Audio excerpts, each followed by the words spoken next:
Let's go to Ryan from DC. Ryan from DC, welcome to the program. What's on your mind today? Hey David, great to talk to you again. I've spoken with you a couple of times, so I appreciate it. Is my audio okay? Welcome. Yeah, your audio's fine.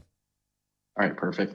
I wanted to just ask you a policy related question, but around AI. I mean, I know there's been a lot of news coming out in the last 2 to 3 months with ChatGPT and some of the language learning models that are now coming out for companies to use in kind of a proprietary way with Yes. their own in-house data. And I was looking at some of the interviews. I know the OpenAI CEO just recently had a big interview with CNBC, and my question is really around the economy and job replacement. Okay.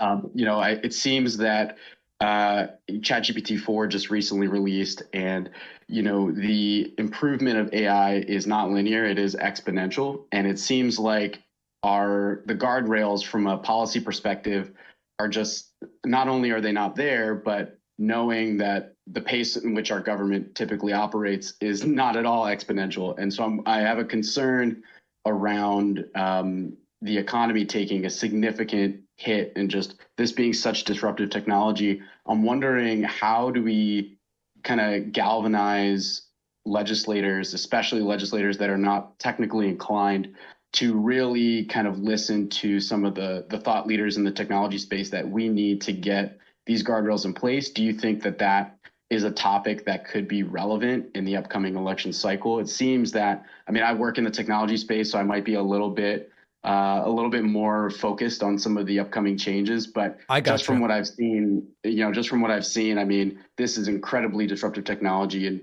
could easily, replace large swaths of the white collar workforce for sure. So here's the deal. First of all, on the potential to replace large swaths of the workforce, there are two views on this. I'll tell you what they are, and then I'll kind of give you my take.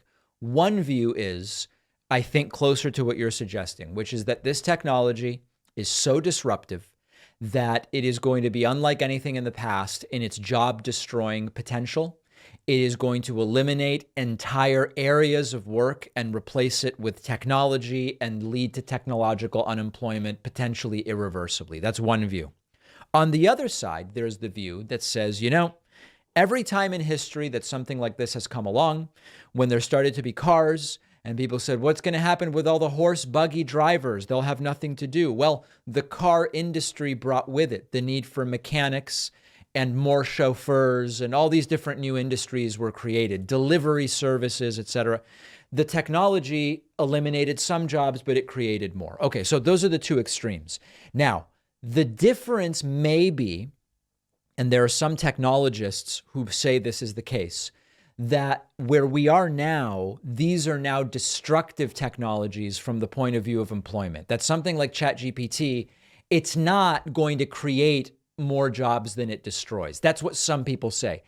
It's not Right. obvious to me. I don't have an answer to this yet, because it is absolutely the case that there are tons of things, including in customer service and research and things, that if ChatGPT and those technologies get better, they still spit out wrong information regularly right now. But if they get better, it's true there are lots of jobs that would be destroyed. But for people who know how to use these tools to draw new connections between things and generate new ideas, there are still there's still the possibility that they will actually create new jobs in industries we haven't even thought of yet. So I just don't think I'm in a position yet to say whether it will be the destructive force some fear it will be, or whether it will be a great thing, or it will be more like Neil Postman says, which is there will be good and there will be bad, and it will come down to how it's regulated.